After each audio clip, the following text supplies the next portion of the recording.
Vamos a abrir el libro de Mateo, por favor.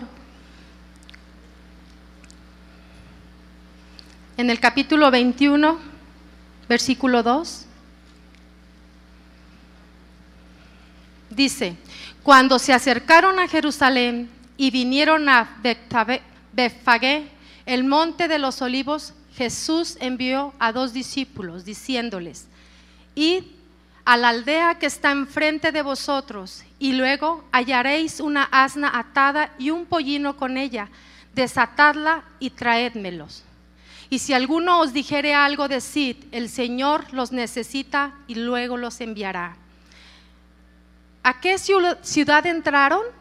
Dice Betfagé, que quiere decir casa de higos. Casa de higos, ya vimos una enseñanza que se refiere los higos, ¿verdad? Y los higos también son representativos de nosotros como sacerdotes. Entonces él entró, iba a la entrada triunfar a Jerusalén y entró a la casa de higos. ¿El qué esperaba encontrar ahí? Higos, porque era un lugar donde se daban los higos, ¿verdad? 21:4 dice: todo esto aconteció para que se cumpliese lo dicho por el profeta cuando dijo: decid a la hija de Sión, he aquí, tu rey viene a ti, manso y sentado sobre una asna. Dice: decid a la hija de Sión, he aquí, tu rey viene a ti. Si estoy haciendo algunas afirmaciones es algo que vamos a hablar más adelante, ¿sí? Tu rey viene a ti, hija de Sión, sobre un pollino, hijo de animal de carga.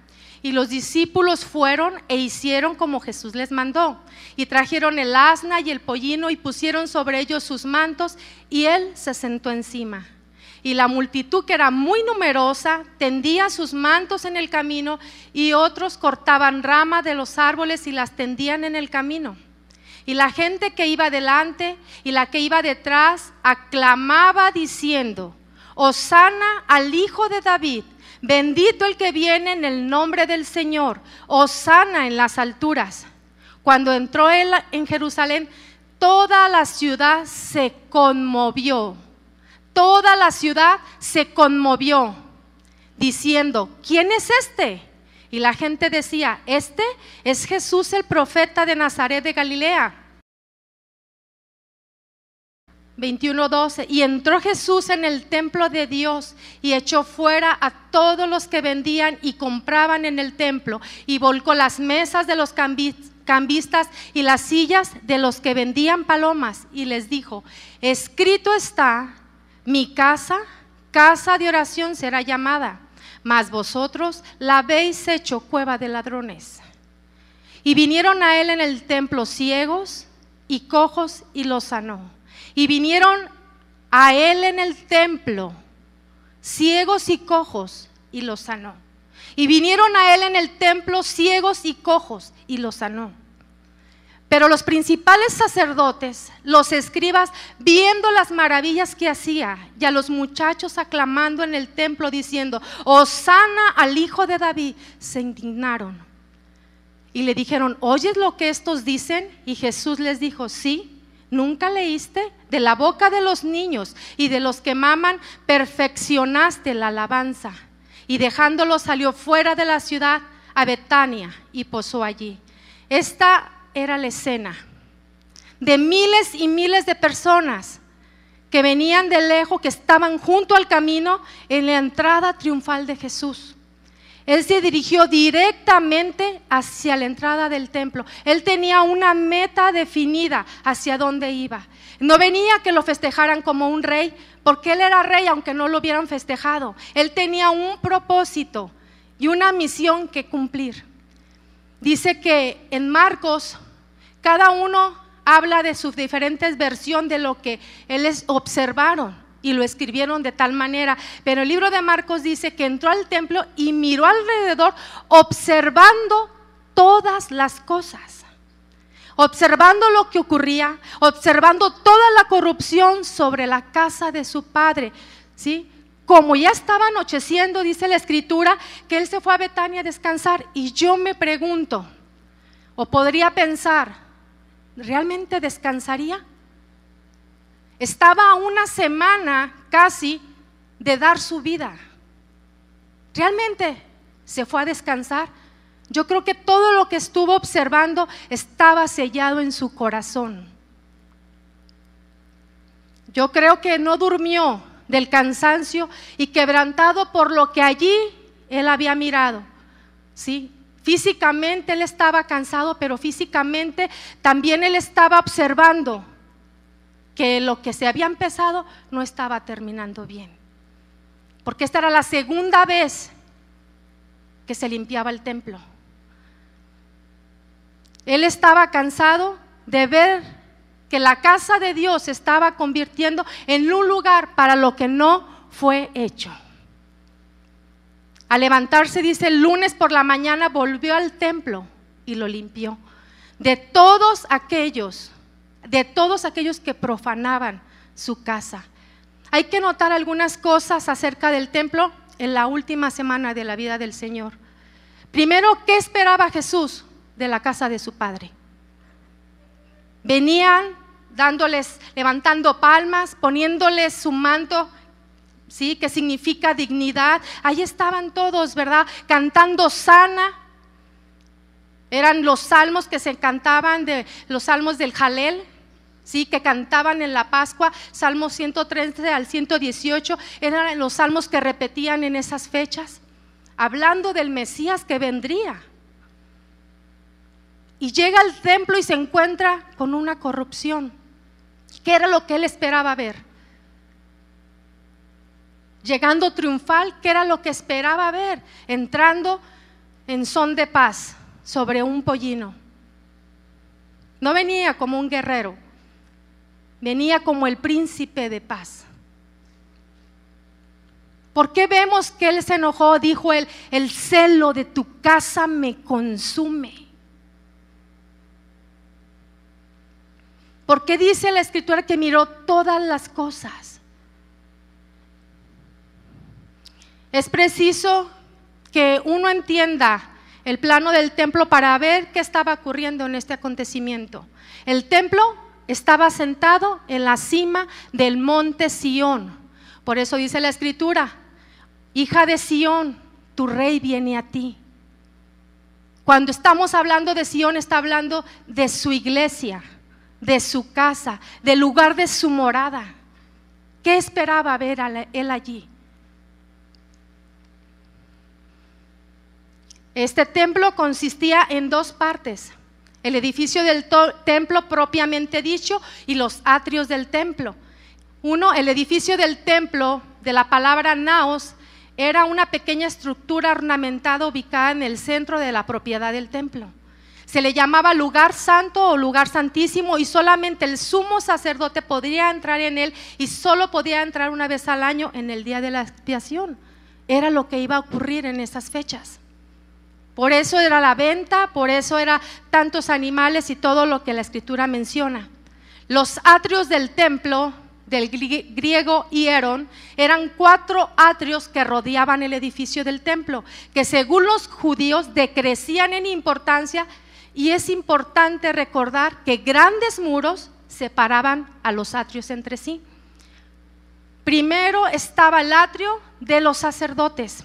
Este rodeaba el lugar santísimo, que simbolizaba la presencia de Dios. Solo a los sacerdotes les era permitido entrar al atrio. Estaban los grandes mobiliarios de la adoración, los que mencionó el pastor Julio, ¿sí? El altar de la ofrenda quemada o el altar de bronce, la fuente de bronce o el lavacro, el candelabro de 7 brazos, el altar del incienso y la mesa de los panes de la proposición. En el segundo atrio seguía el atrio de los israelitas.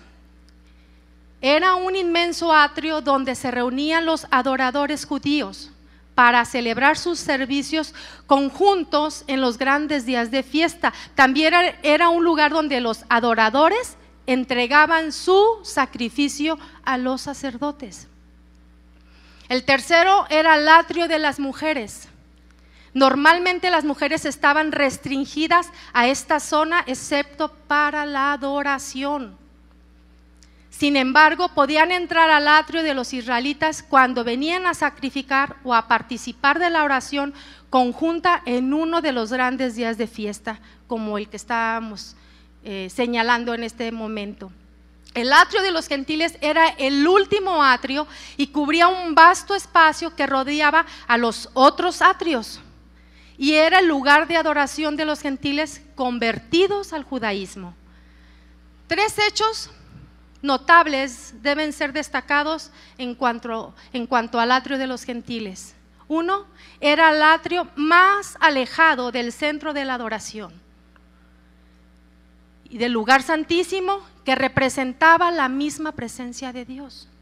2, era un gran muro separaba al atrio de los gentiles de los otros atrios, impidiendo a los gentiles un mayor acercamiento a la presencia de Dios. Fue en el atrio de los gentiles donde tenía lugar toda la mercadería en el interior de sus muros, y funcionaba regularmente un mercado. Yo quisiera que cuando estuviéramos hablando de esto hiciéramos una comparación de que estamos hablando propiamente de un lugar hecho de manos de hombre, y que ya escuchamos al pastor Chuy hablar de cómo lo han usado para promocionarse. Mucha gente que está al frente ministrando, para vender sus discos, para vender sus libros, su escuela de profetas, para enaltecerse ellos. Y realmente Dios no está allí. Pero vamos a hacer una comparación, ¿sí? El atrio o el templo como mi corazón. ¿Qué hay ahí en nuestro corazón?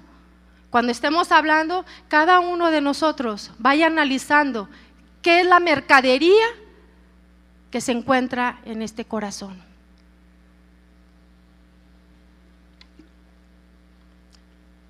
Después de haber visto el plano del templo, miremos qué significa Sión. Dice el Salmo 87:2, si lo quieren buscar. Dice: su cimiento está en el monte santo. Salmo 87:2. Ama Jehová las puertas de Sión más que todas las moradas de Jacob. Cosas gloriosas se han dicho de ti, ciudad de Dios. Yo me acordé de Rahab, de Babilonia, entre los que me conocen. He aquí Filistea y Tiro con Etiopía. Este nació allá. Y de Sión se dirá: este y aquel han nacido en ella.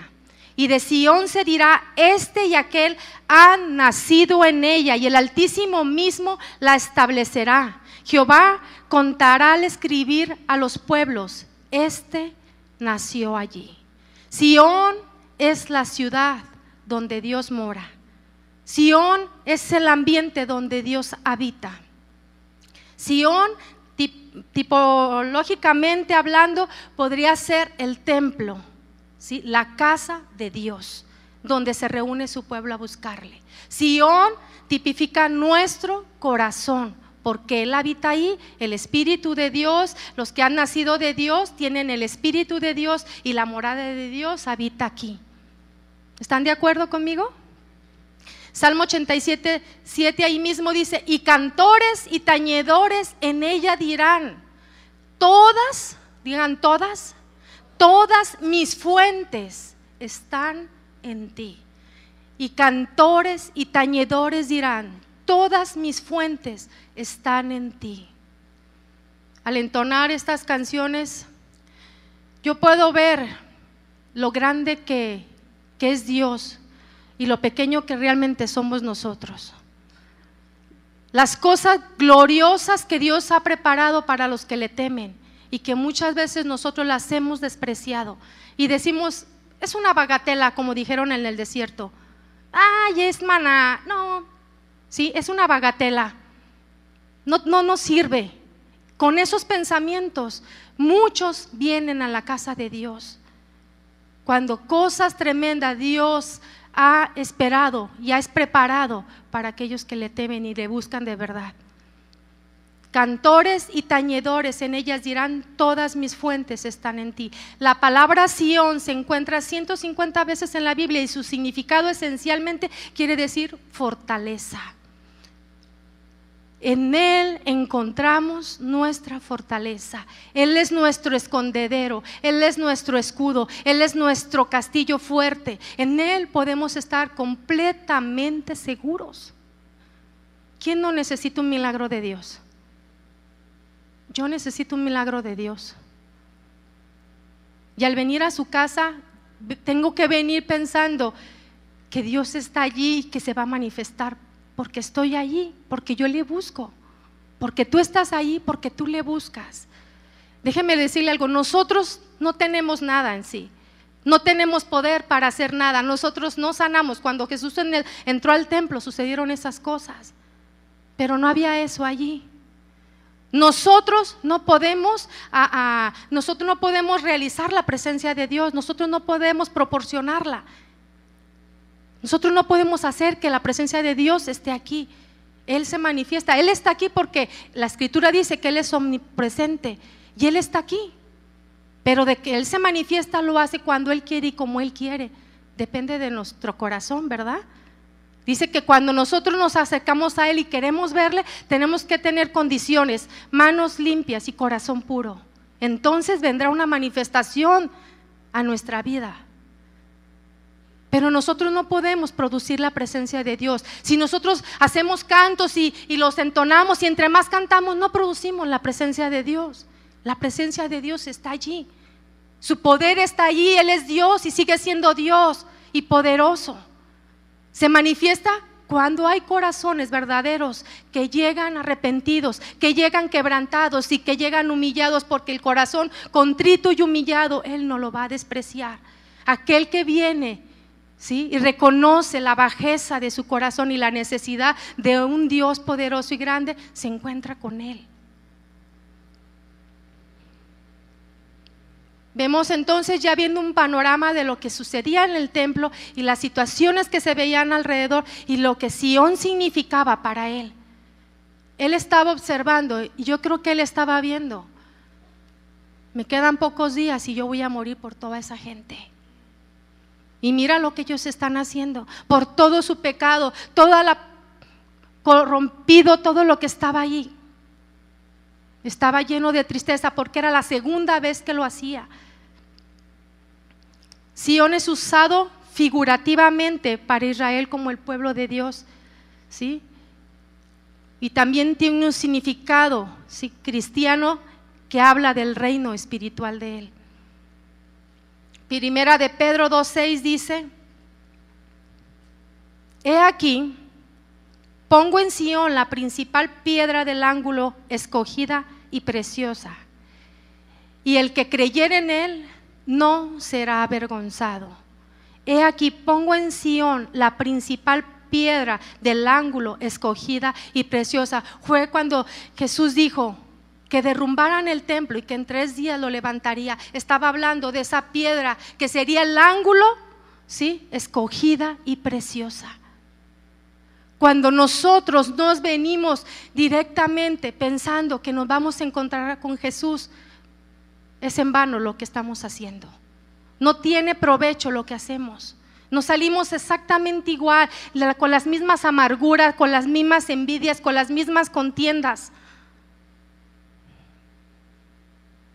Porque tú no te encontraste con el ángulo, con la piedra preciosa escogida.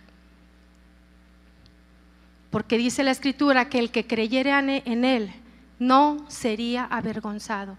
Jesús mismo sería la piedra del ángulo. Al observar Jesús el templo, se dio cuenta que no se estaba cumpliendo el propósito. Y yo creo que Dios está aquí parado y observando nuestros corazones. Y Él está viendo si realmente se está cumpliendo el propósito por el cual usted y yo fuimos llamados. Tuvimos un alto llamamiento que no nos hizo ningún hombre, fue Dios mismo quien nos lo hizo. Es un alto llamamiento que tú no lo pagas, ¿sí?, con dinero. Los que quisieron pagar el dinero le dijo: perece tú con todo tu dinero. Los que querían tierras y querían otras cosas, se los tragó la tierra. Pero esto no se paga de esa manera. Se paga cuando el corazón se entrega, cuando el corazón busca realmente aquel que fue el sacrificio completo para nosotros. Y es por eso que estamos aquí, porque reconocemos lo que Jesús ha hecho en nuestras vidas. Él es el motivo, ¿sí?, principal porque nosotros estamos en la casa de Dios, y la casa de Dios se llama casa de oración, un lugar donde se busca su nombre, un lugar donde se busca su presencia. ¿Cómo pudo haber entrado un mercado en el templo de Dios? ¿Cómo pudo haber entrado un mercado en el templo de Dios si era un lugar que fue diseñado, dirigido por Dios, estructurado de tal manera que ahí va a estar su presencia? ¿Sí? ¿Sabe qué había en el corazón del hombre? Lo que hay ahora todavía: codicia en su corazón. Había codicia en el corazón del hombre. Podemos imaginar la escena de numerosos animales. Imagínense cuántos bueyes, eran miles y miles de personas que viajaban para venir a ofrecer su sacrificio. Palomas, ovejas, incienso, harina, vino, aceite, todo eso estaba lleno, era un megamercado. Su movimiento era tan intenso, lleno de tráfico, ¿sí?, movimiento comercial, no de adoración y no de oración. Y eso es lo que debería de estar, ¿sí?, sucediendo en nuestra casa, en cualquier casa que nos estén oyendo, en cualquier lado del mundo, porque es la casa de Dios. Donde tú te reúnes es la casa de Dios, y su casa sería llamada una casa de oración, una casa donde vas a encontrarte en comunión íntima con Él. Una persona que no ora es una persona que no sabe adorar, y una persona que no adora es una persona que no ora. Es lo mismo. Podemos imaginarnos las muchas personas que asistían, los ruidos de los animales, el olor de los excrementos, porque no se esperaban a que fueran sacrificados. Ellos eran unos animales, ¿sí? ¿Se podía imaginar cuando Jesús se para y observa todo eso? Lo que debería oler un incienso grato, agradable, ¿qué era? Un olor horrible de animales, suciedad. ¿Cómo nos ve Dios nuestro corazón? ¿Cómo nos ve Dios el corazón? ¿A qué huele nuestro corazón? Ahora sí queda la canción que decía Chuy. ¿A qué huele tu hermano, verdad? Ese Chuy, que había una canción ahí, no sé en qué lugar, y que la cantan con tanto fervor, ¿verdad? ¿A qué huele tu hermano? Y se gozan y se huelen entre ellos. Pero no estoy hablando de eso. Simbólicamente estoy hablando de lo que pudiera oler, ¿verdad? No es a Jesús, no es un incienso grato. Cuando Jesús dice y ve todo esto, dice que los apóstoles se acordaron cuando Jesús dijo: el celo, la escritura decía que el celo de tu casa me consume. Y está hablando de un fervor anhelante, ¿sí?, por enderezar totalmente, por gobernar, por dirigir, y porque se estableciera el lugar de la casa de Dios. Ya no más protagonismos aquí arriba. Tenemos que enseñar la palabra, tenemos que ministrar la palabra de Dios, que nuestros cantos sean la palabra bíblica más segura. Esta es la palabra profética más segura. Si tú compones de tus emociones y sacas cantos de aquellos que han compuesto de sus emociones, nada más va a llegar hasta tus emociones. Pero si es la palabra viva de Dios, va a traer fe a tu vida, va a transformarte, te va a dar convicción de tu pecado, te va a hacer creer en un Dios vivo y poderoso. Cosas tremendas el Señor hará a toda carne que se acerque. La escritura lo dice, no lo digo yo. Y si Él lo dijo, Él no es un Dios mentiroso. Tiene sus condiciones para aquel que se acerca, ¿verdad?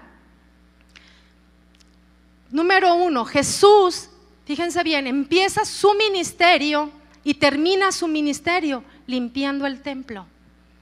Las dos limpiezas fueron eventos separados, usted después lo puede estudiar, que marcan la inauguración de su ministerio en el libro de Juan. Fue cuando lo limpió la primera vez. Él empezó su ministerio y va al templo y encuentra que estaba llena de mercadería. La segunda vez, ¿sí?, lo habla Mateo, Marcos y Lucas. Y vemos pues que la conclusión de su ministerio lo mencionan otros evangelios, ¿sí? Y también demostrando la importancia del templo como la casa de Dios para la oración y la adoración.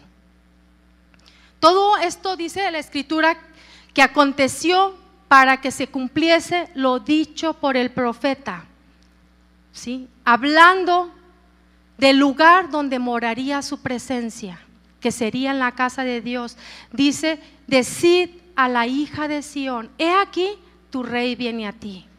Y cuando tú vienes a la casa de Dios es porque el rey está esperándote, porque viene a ti. Tú tienes que venir con esa mentalidad de que el rey está aquí, porque el rey viene a ti, oh hija de Sión. Isaías 62:11 dice así: he aquí que Jehová hizo ir hasta lo último de la tierra. Decida la hija de Sión, he aquí viene tu Salvador, he aquí su recompensa con él, y delante de él su obra. Y le llamarán pueblo santo, redimidos de Jehová, y a ti te llamarán ciudad deseada, no desamparada. ¿Qué encontramos en la casa de Dios? En la casa de Sión, ¿qué encontramos? Salvación. Aquí viene tu Salvador, dice, y he aquí su recompensa con él, y delante de él su obra, y le llamarán un pueblo santo. Dios quiere encontrar en su casa un pueblo santo, redimidos, un pueblo que realmente, ¿sí?, haya nacido de Dios y que tengan el Espíritu de Dios. Y a ti te llamarán ciudad deseada, no desamparada. ¿Cuál debería de ser la escena que el Padre esperaba? Jesús estaba terminando su ministerio, ¿sí?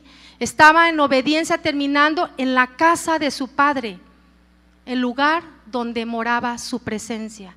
Nuestro ministerio debe de ser en la casa de Dios, que sea cumplido al pie de la letra como Dios lo ha establecido para nosotros. Como dijo Julio, no es a la manera de nosotros, sino como Dios lo ha establecido, ¿sí? En la víspera de su muerte, al observar el templo a un costado, ¿sí?, todo cuanto acontecía, yo creo que sus pensamientos tenían que ser muy contemplativos, ¿sí? Uno, pensamientos que meditaban en su Padre, porque estaba por cumplir, ¿sí?, lo que Él le había mandado. Su propia vida a punto de ser sacrificada. ¿Cuántos llegarían por causa de Él a la casa de Dios? ¿Cuántos? Porque hay lugares donde no se proclama Jesucristo. ¿Cuántos llegarían a la casa de Él por causa de su muerte? ¿Sí? Él estaba contemplando la corrupción que estaba sucediendo allí. ¿Cuántos muchas veces vienen con la vida, con el corazón lleno de basura, y nos venimos y nos presentamos delante de Dios sin habernos limpiado, sin habernos purificado? Cuando hay una ordenanza que nos dice que si tú quieres ver a Dios, si tú quieres presenciarlo, tienes que levantar manos santas y corazón puro. No puedes de otra manera tener la visión de Dios en tu vida. No puedes presenciarlo. No hay ninguna manifestación de Dios si nuestro corazón no está íntegro.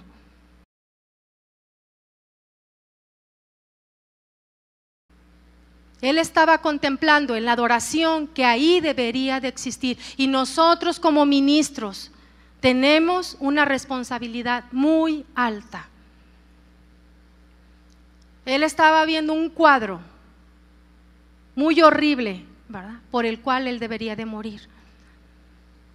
El templo mismo, el lugar donde la gente tenía que encontrar la posibilidad de acercarse a Dios, estaba corrompido por los hombres.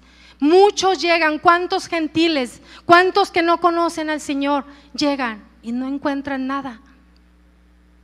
Ellos deberían de caer rendidos a los pies del Señor. Cuando un pueblo que se consagra verdaderamente, le busca y ora. Los que entran deberían de sentirse conmocionados y deberían de, ¿quién es este? ¿De quién están hablando allí? ¿Qué es lo que está pasando en mi interior? ¿No fue eso lo que pasó en tu vida?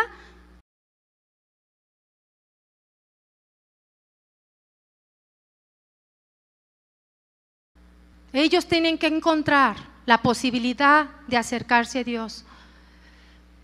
¿Sí? La casa se había convertido en cualquier cosa menos en la casa de oración. ¿Ustedes permiten que la gente que ustedes inviten a su casa hagan lo que quieran adentro de su casa? Pues no, ¿verdad? Llegan y abren el refri y ay, me voy a acostar, me voy a echar un baño. ¿Llegan así? Obviamente no. Pues imagínense, el Hijo de Dios al ver la casa de su Padre y que estaban haciendo lo que ellos querían y menos para lo que fue diseñada.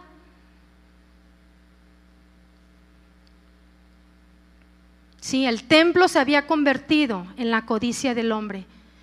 Codicia quiere decir deseo desordenado de placeres, y esto incluye deslealtad, traición para el beneficio personal, soborno, estafa, robo. Eso es lo que quiere decir codicia. Todo lo que se hace y debe hacerse en la casa de Dios debe de llevarnos a orar y adorar con una íntima comunión con Dios. Todo lo que hacemos. Si las cosas que hacemos están distrayendo, entonces no estamos haciendo las cosas para honrar a Dios. Todo lo que hacemos nos debe llevar a tener comunión con Dios. Hay algunas cosas que nosotros usamos para representar algunos significados bíblicos de la Escritura.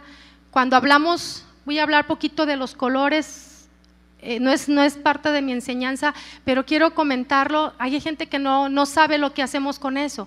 La Biblia no dice que tienen que ser unos aros, pero tampoco dice que no. Son colores nada más que nosotros estamos usando para exaltar, ¿sí? Algunos, dignificar a algunos atributos de nuestro Dios. Por ejemplo, si sacamos algún color dorado, estamos hablando de la gloria, que si pensáramos cómo realmente sería su gloria, pues estamos cortos, ¿verdad? Cuando hablamos de un color verde, estamos hablando de la vida, de la prosperidad espiritual, del fruto, de la provisión. Cuando estamos hablando de un color rojo, estamos hablando de su amor, de su sacrificio. Cuando estamos hablando de un color naranja, estamos hablando de un incienso, de fuego. Cuando estamos hablando de un color plata, estamos hablando de redención. ¿Sí? No nos va a decir versículos que respaldan todo esto, pero Dios ha sido muy preciso en mencionar tantos colores en la Escritura.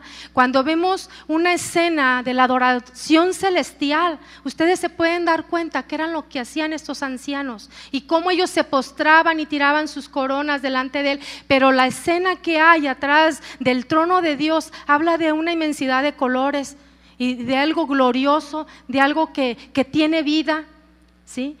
Cuando hablamos del arco iris, hablamos de un pacto que Dios hizo con nosotros. O sea, todo eso tiene un significado espiritual. Cuando Dios menciona caballo bermejo, caballo negro, caballo blanco, o sea, tiene un propósito al mencionarlos. Yo me detengo ahí porque es algo que a mí me gusta, ¿verdad? Pero todo esto no lo sacamos para hacer nada más que lo vean, ¿sí? Tiene un significado al tratar de apoyar lo que estamos cantando, ¿sí? Y el significar algo de lo que nosotros tratamos de decir, sí, su sangre me limpia, su sangre me ha purificado y X cosas, ¿sí? Entonces nada más era como un pasón de lo que quería mencionar, pero todo lo que se hace y debe hacerse, debe de llevarnos al corazón de Dios, todo, a tener una comunión con Él. ¿Qué debemos de encontrar en la casa de Dios? ¿O qué esperaba Jesús encontrar ahí? Vemos Jeremías 7:9.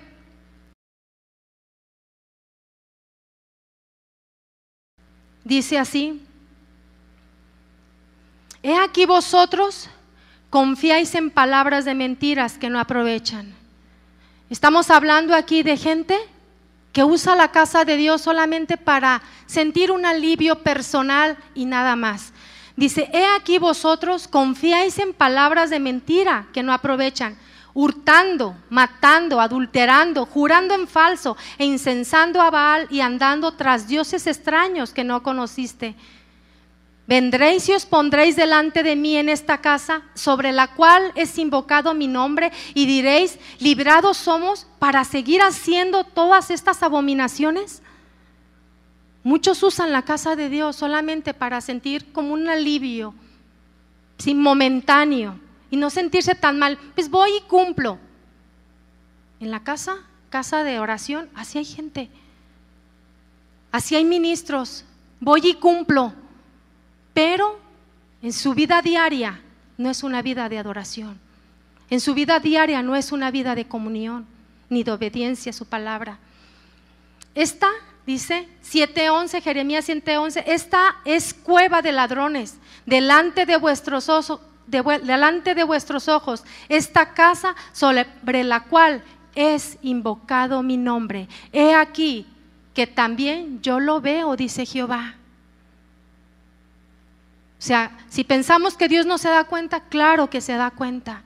Por eso muchas veces no hay entendimiento de la revelación de Dios, y la revelación de Dios solamente los tienen aquellos que temen a Dios y que andan en sus caminos. ¿Has conocido gente que te dice: Dios me habló y Dios me está enseñando y me está mostrando, y ves cambios en su vida, y tú vas al mismo lugar y estás en el instituto bíblico y estás aprendiendo muchas cosas, pero no pasa nada en tu vida porque sigues, ¿sí?, con tus delitos y con tus pecados como un ladrón?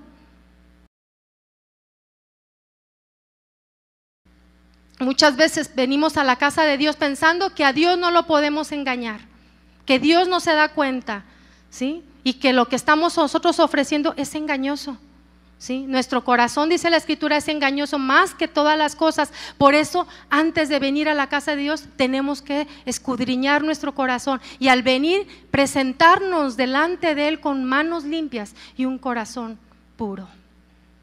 No esperar que aquí sucedan estas cosas. Si Dios aquí limpia y sigue barriendo, qué bueno, porque tu espíritu está abierto a que Dios haga algo en tu vida.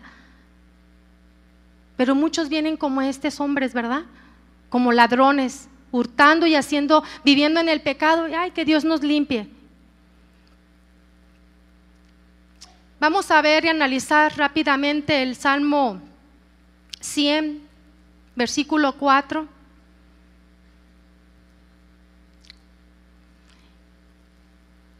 Vamos a ver una idea de lo que debería de hacerse y lo que Jesús esperaba que sucediera en el templo.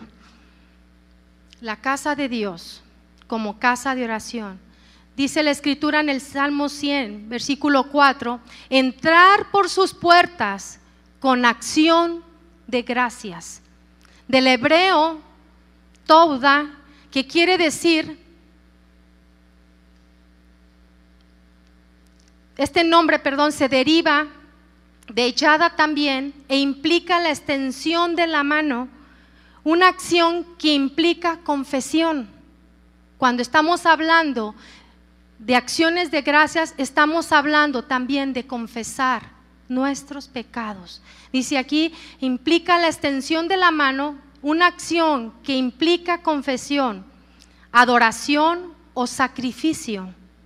Teniendo otras connotaciones, también acción de gracias significa dar gracias, extender las manos en acción de gracias, presentar un ofrecimiento en acción de gracias, hacer un sacrificio de alabanza como un acto de fe, rindiendo alabanzas, realizando confesión. Cuando Dios se le da lugar en todo, en nuestra vida produce, ¿sí?, acciones de gracias, arrepentimiento.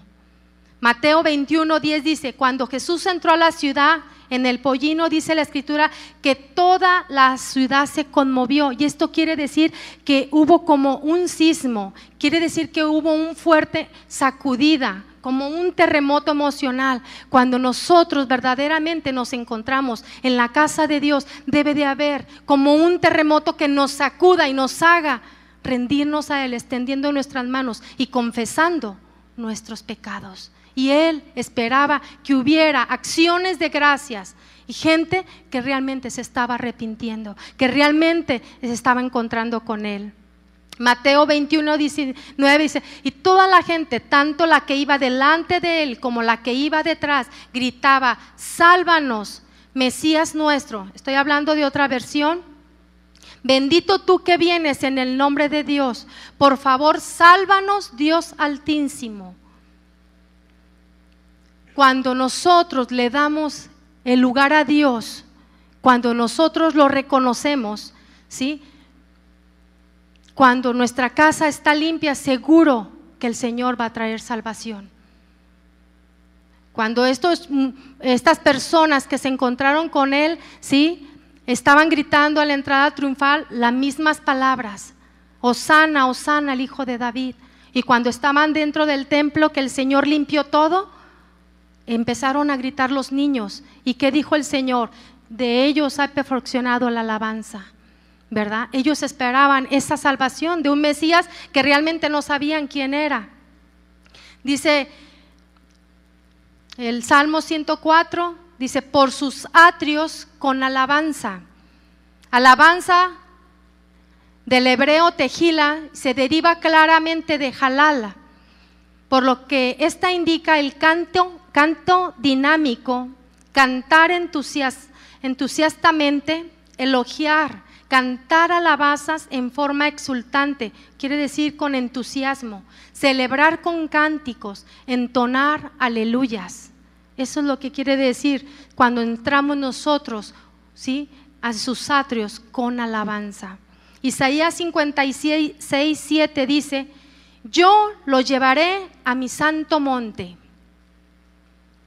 y los recrearé en mi casa de oración. Cuando hablamos de recrear es que nos va a dar gozo, alegría. Sus holocaustos y sus sacrificios serán aceptos sobre mi altar, porque mi casa será llamada casa de oración. Dice la escritura que el óleo de gozo nos va a dar Él en lugar de luto y de un espíritu angustiado. Esa es su promesa, ¿verdad? Dice, alabadle, del hebreo yada, que sugiere la acción de manos extendidas o alzadas. Extender las manos, confesar, dar gracias a Dios acompañado por manos alzadas, dar reconocimiento público, una proclamación o declaración pública, confesión de los atributos de Dios y sus obras. Eso era lo que Jesús estaba esperando que hubiera en el templo. Hechos 16:25 dice, pero a medianoche orando, Pablo y Silas, ¿qué estaban haciendo? Orando, ¿verdad? Pablo y Silas, dice, cantaban himnos a Dios, estaban orando, pero cantaban himnos a Dios y los presos lo oían. Entonces sobrevino de repente un gran terremoto, de tal manera que los cimientos de la cárcel se sacudían y al instante se abrieron todas las puertas y las cadenas de todos se soltaron. Estaba sucediendo algo que está hablando de alabarle. Ellos estaban buscando a Dios, estaban orando a Dios, estaban clamando a Dios y estaban entonando himnos. ¿Sí? Los himnos son palabras sálmicas, estaban ellos entonando las palabras de Dios. ¿Y qué vino a traer Dios a sus vidas? Dice que se fueron soltadas sus cadenas. En la casa de Dios se espera que todos los que vienen presos sean soltadas sus cadenas, que sean verdaderamente libres. Dice que donde está el Espíritu de Dios está la libertad que Él le da a sus hijos.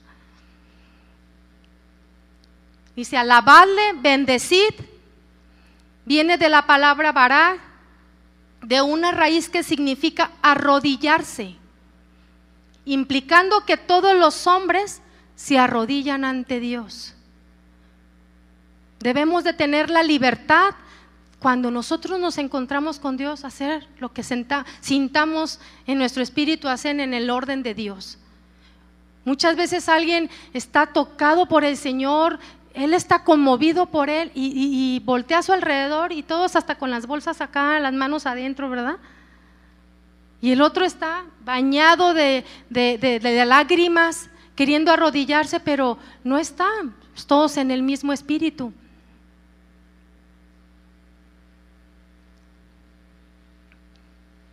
Barak viene, ya lo dije, de una raíz que significa arrodillarse, implicando que todos los hombres se arrodillan ante Dios. Respecto a la adoración, implica humildad, mientras simultáneamente se bendice a Dios como un acto de adoración.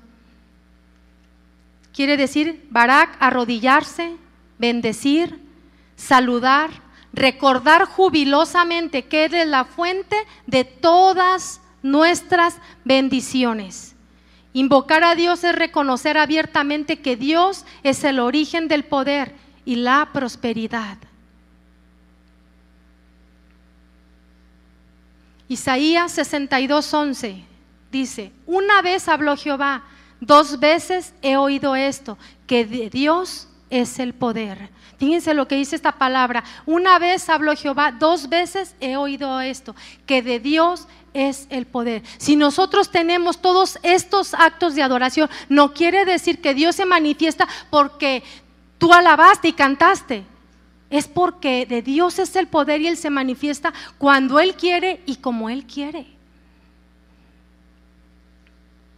Filipenses 2:9 dice: por lo cual Dios también le exaltó hasta lo sumo y le dio un nombre que es sobre todo nombre, para que en el nombre de Jesús se doble toda rodilla y todos los que están en los cielos y en la tierra y debajo de la tierra, y toda lengua confiese que Jesucristo es el Señor, para gloria de Dios su Padre.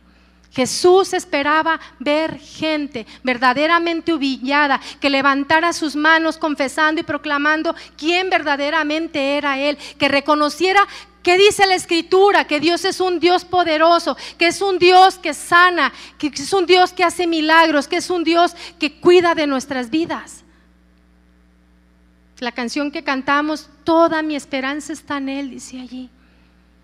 Corazones confiados, plenos, que están esperando solamente la respuesta de Dios. Yo estoy esperando la respuesta de Dios todos los días. Todos los días que oro yo espero que Dios me responda. Todos los días. Con esto Jesús, al estar mirando esta escena, Él quería ver todo esto en el templo y no lo encontraba ahí. Jesús estaba demostrando al limpiar quién era Él.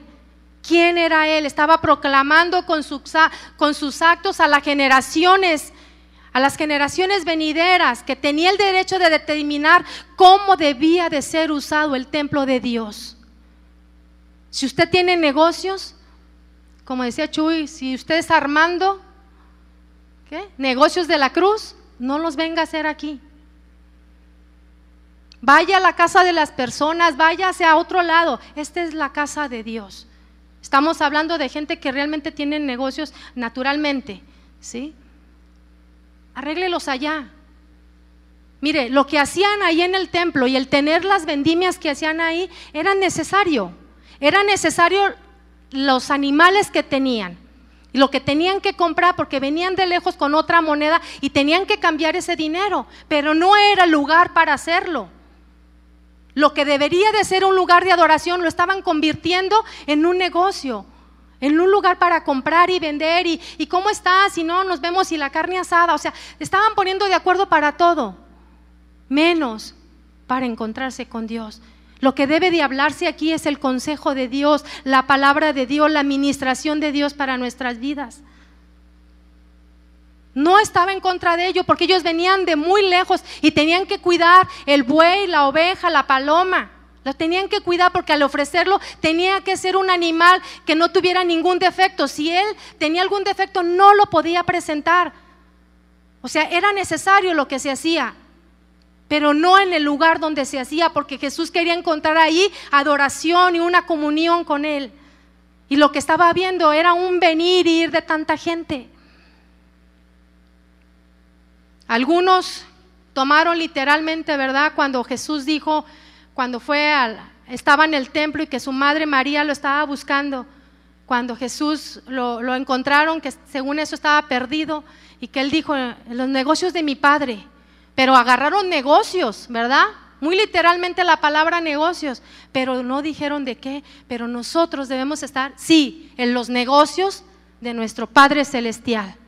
En esos negocios, Él nos ha llamado a estar en sus negocios, orando y aprendiendo la palabra de Dios. Los apóstoles, cuando tuvieron que dejar de limpiar las mesas, tenían que escoger hombres sabios, santos, apartados, con buen testimonio, para ellos hacer dos cosas muy importantes, y creo que lo dijo el Señor por orden de importancia.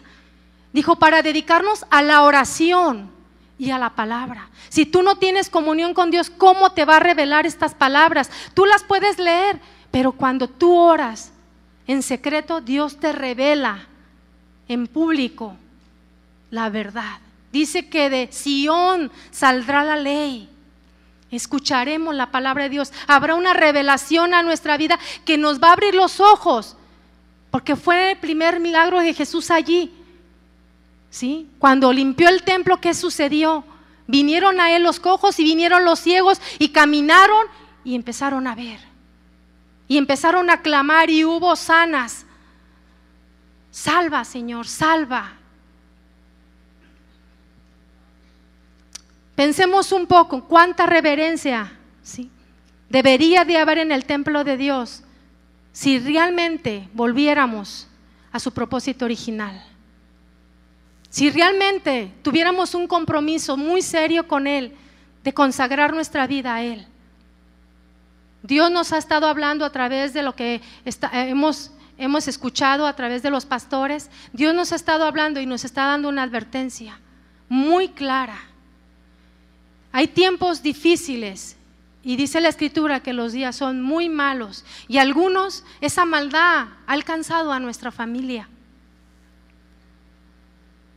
Y cuando tú ya no puedes hacer nada, lo único que puedes hacer es arrodillarte y orar.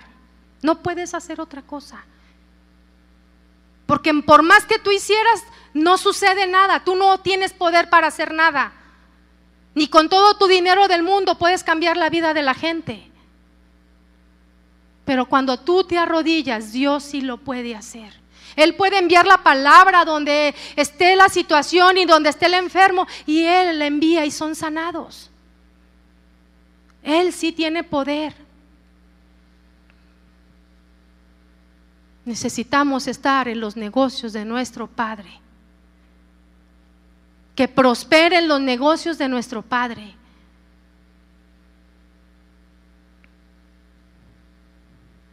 Al limpiar el templo, Jesús estaba revelando cómo los hombres deberían tratar y usar el templo de Dios, ¿sí? No debemos de robarle, no debemos de ser hipócritas, no debemos tener apariencias de piedad, de ser unos religiosos que aparentamos que estamos bien, pero por dentro estamos podridos, está corrompido, es una cueva de ladrones.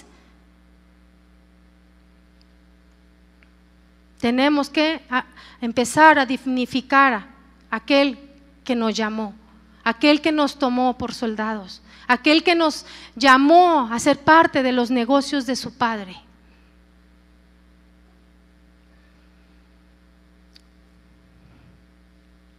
Cuando el templo fue limpiado, ¿sí?, empezaron a ministrar. Empezaron los niños, ¿sí?, a gritar. A lo mejor lo mismo que oían de sus padres, ¿sí? Pero empezaron a gritar verdades.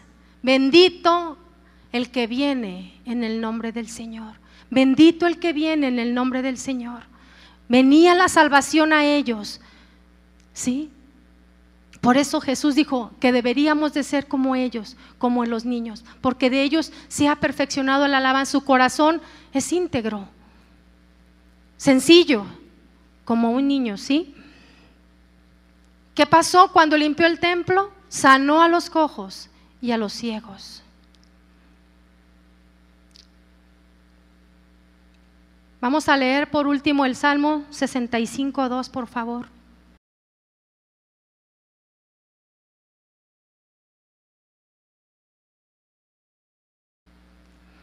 Cuando lo tengan, me hacen así con su mano.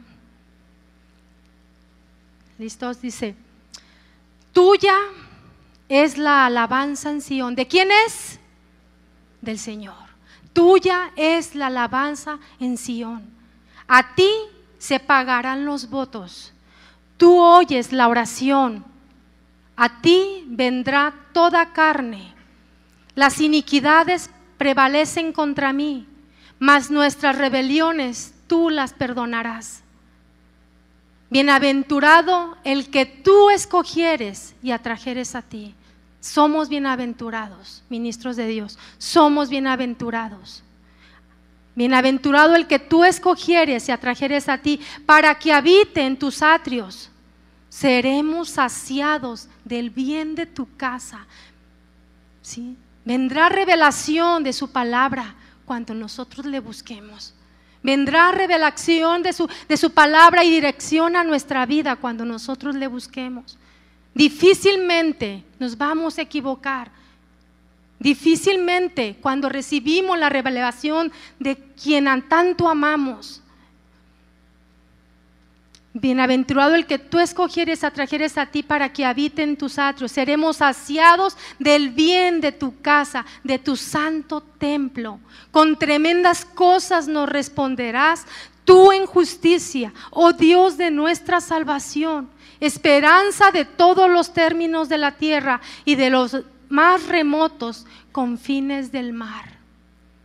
Tremendas cosas va a estar hablando Dios a nuestra vida. Si estas cosas llegan a cambiar en nuestro corazón, nuestra iglesia será una fortaleza. Nuestra iglesia será un castillo fuerte, donde los que estén desvalidos vengan y se encuentren con Dios mismo. Hay un quebranto allá afuera y hay un gemir y un llorar por todo lo que está sucediendo. Tiene que levantarse una casa de oración donde vengan y encuentren a Dios mismo y se arrepientan de todos sus pecados. Y somos responsables nosotros como sacerdotes, como escogidos y como llamados, tenemos un alto llamamiento. Cuando el niño profetizaron de este niño, dice que un niño nos ha nacido, un hijo nos es dado y el principado sobre su hombro. ¿Sí? Él estaba llevando sobre su hombro toda la carga, era su responsabilidad sobre él, nuestras vidas. Será Padre eterno, ¿sí? Príncipe de paz. Él sabía muy claro, Jesús sabía muy claro cuál era su trabajo. Y hasta dice que fue obediente hasta la muerte y muerte de cruz. Necesitamos levantar a Jesús en medio de nosotros. Necesitamos proclamar quién es Él y lo que hace, pero necesitamos comprometernos en oración. Porque si nosotros no lo hacemos, somos los llamados, somos los escogidos, somos los bienaventurados.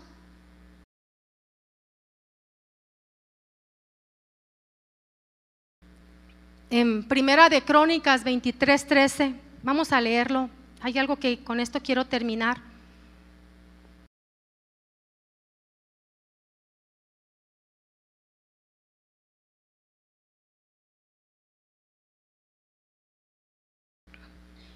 El incienso que debe levantarse en medio de nuestra casa debe de llenar toda la casa,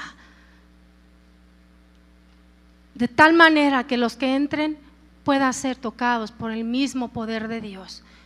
No por nosotros, nosotros no tenemos poder de hacer nada. Pero fíjate lo que dice esta responsabilidad que Dios le dio a Aarón y a Moisés. Dice: los hijos de Amram, Aarón y Moisés. Amram y Jocabed fueron los padres de Moisés, María y Aarón. Y dice: y Aarón fue apartado, digan conmigo, apartado, para ser dedicado, digan conmigo, para ser dedicado a las cosas más santas. ¿Sabe lo que esto significa? ¿Sabe el precio que debemos de pagar? Si usted está consciente, no dice que nos acerquemos a la casa, muchas veces ni hablemos, ni digamos nada, porque a veces hablamos de más y nos comprometemos con Dios y no lo hacemos. Pero que no nos acerquemos así. Piense bien lo que va a hacer.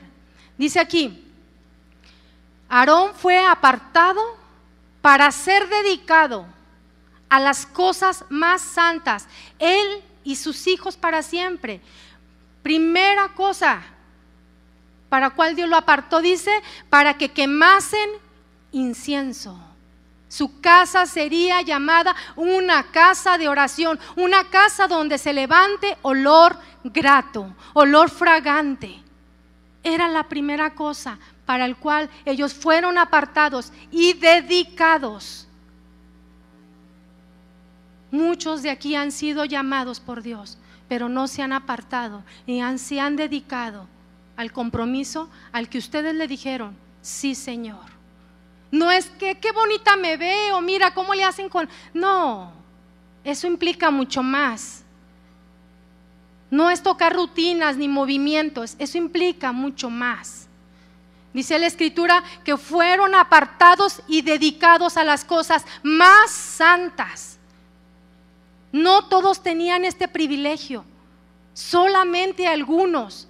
Y fue la tribu de Leví al que se le concedió hacer este trabajo. Dice: y sus hijos para siempre, para que quemasen incienso delante de Jehová. Primera cosa, quemasen incienso delante de Dios y le ministrasen.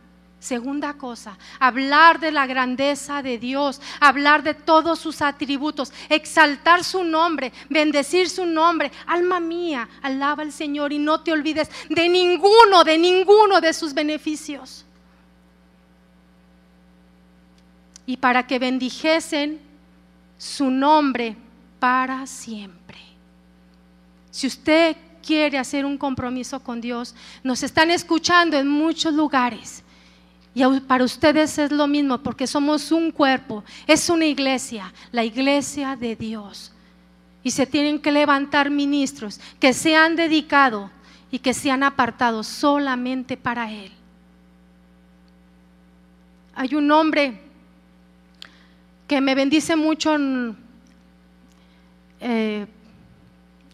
fue un hombre que ya murió, un pianista, pero al escuchar su música siempre me lleva al corazón de Dios. Y él canta en inglés, yo no sé inglés, pero el espíritu que él tiene y la manera que le compuso a Dios es algo espiritual. Ahí se quebranta toda ley de idiomas, ¿sí? Porque yo puedo percibir en su espíritu lo que él le dedicó a Dios. Él no quiso que su música se vendiera, y lo que él canta y lo que él toca solamente es para él, para nadie más. Y no está pensando, ese hombre no pensó en que me iba a hacer rico por todo lo que vendía. Hizo su música para regalarla, y eran multitudes que caían a los pies del Señor cuando ese hombre empezaba a ministrar. Y yo le digo, ese hombre ya murió muy joven, por algo el Señor se lo llevó. Pero cuando yo lo escucho, y en especial el Salmo 23, como sé lo que dice, de verdad me lleva al corazón de Dios. Y eso es lo que debe de ser con nuestra vida, que cuando nosotros estemos ministrando podamos llevarlos al corazón del Padre Celestial, puedan verlo a Él, la cruz delante. Si no, ahí está la cruz ahí, Él es el motivo, ¿sí? El sacrificio de Él es el motivo por el cual nosotros nos reunimos. Si usted quiere Dios ya ha hablado de muchas maneras. Sé que lo hemos estado haciendo paulatinamente, pero es un tiempo de dedicarnos a Él y decir: Señor, soy tuyo. Lo que tú quieras es lo que yo voy a hacer hasta el final de mis días. Guárdame, Señor, cada día con temor y temblor, para que estas palabras puedan cumplirse guiados por ti. Si usted tiene esta convicción, yo le pido que se ponga de pie y que usted ore lo que usted quiera orar. Haga un compromiso con Él. Dios le llamó a usted, Dios me llamó a mí. Gracias, Señor. Gracias, Padre. Gracias, Señor, porque aquí estamos buscando tu rostro, Señor. Gracias, Señor, porque tú esperas ver en tu casa, Señor, un incienso, holocaustos que se levanten honrando tu nombre, Señor. Espíritus quebrantados, Señor. Ya no más el pecado, Señor. Ya no más anatemas escondidos, Señor. Ya no más una cueva de ladrones. Ya no, Señor. Te pedimos perdón, Señor. Te pedimos perdón, Señor. Te pedimos perdón, Señor. Con cuántas cosas nos hemos presentado delante de ti, Señor. Cuánta división en medio de tu pueblo, Señor, porque simplemente no estamos obedeciendo tu palabra. Cuánto quebrantamiento, Señor, hemos causado en tu iglesia, Señor. Tú esperabas ver en tu templo, Señor, gente que te buscara de todo su corazón, se postrara ante ti, levantara sus manos clamando: Hosana, bendito el que viene en el nombre del Señor. Y no encontraste nada, Señor. Eran los últimos días y estabas viendo tu casa en una condición deplorable, vacía, sin sentido, con la codicia del hombre. Con cuántas cosas nos hemos presentado, Señor, delante de ti. Un corazón lejos de ti, Señor. De labios te honramos, Señor, pero nuestro corazón está lejos. Perdónanos, Señor. Perdónanos, Señor. Porque si estuviéramos sujetos a tu palabra, las cosas no serían así, Señor. Perdona a tu pueblo, Padre. Aquel que tú has llamado, aquel que tú has atraído, aquel que tú has escogido, Señor, como ministro de tu casa. Aquel que tiene una responsabilidad mayor. Perdónanos, Señor. Perdónanos, porque preparamos un programa, preparamos muchas cosas, pero muchas veces ni te preguntamos a ti. Muchas veces ni siquiera vamos contigo, Señor. Vamos aquí, vamos para allá, Señor, y ni siquiera te hemos preguntado. Hemos hecho lo que hemos querido, Señor. Perdónanos. Perdónanos, Señor. No queremos que nuestro corazón sea una cueva de inmundicia. Perdónanos, purifícanos, Señor. Purifícanos, Señor, porque en este lugar deben de venir aquellos que están lejos de ti, Señor, y con cuerdas de amor ser atraídos a ti, Señor, y que puedan ver las gloriosas cosas que tú tienes preparadas en tu templo, en tu casa, Señor. Todas esas cosas que has preparado para revelarnos a nuestras vidas. Estamos aquí, Señor. Estamos aquí, Señor. Estamos aquí, Padre.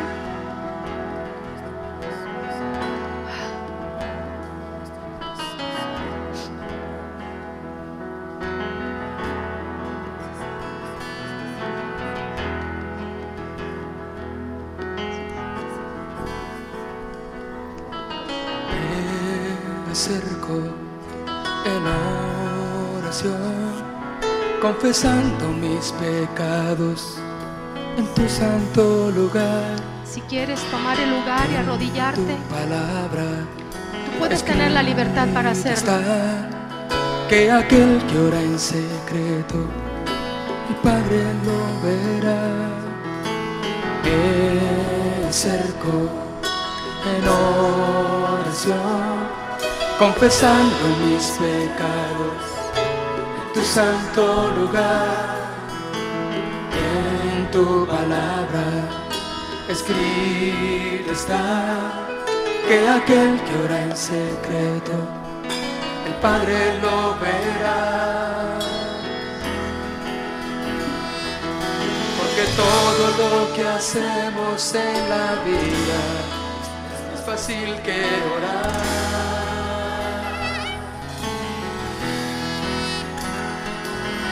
Porque todo lo que hacemos en la vida es más fácil que orar.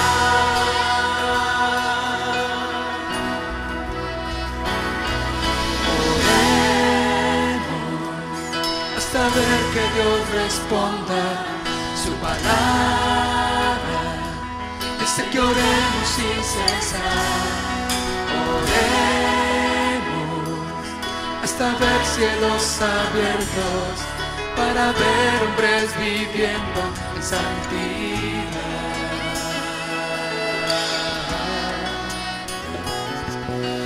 Oremos hasta ver que Dios responda a su palabra.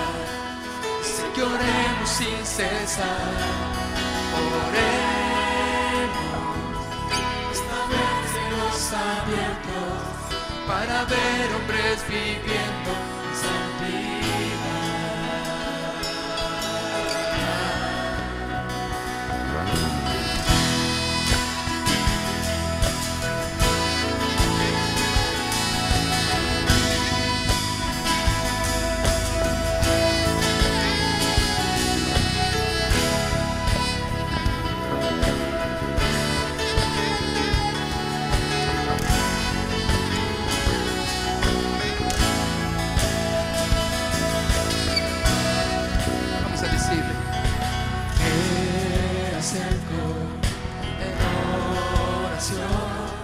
Confesando mis pecados en tu santo lugar. En tu palabra escrito está, que aquel que ora en secreto, el Padre lo verá. Me acerco en oración, confesando mis pecados en tu santo lugar.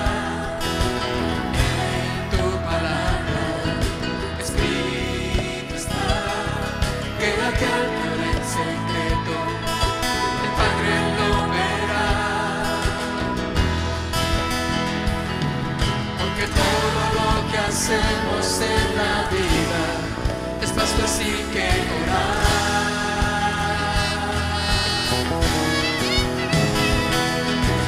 Todo lo que hacemos en la vida es más fácil que orar.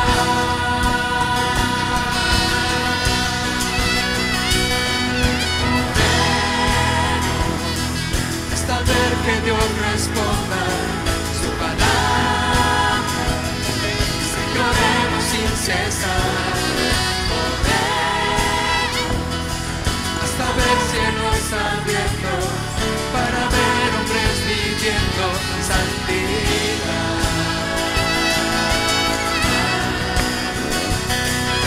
Oremos hasta ver que Dios responda su palabra.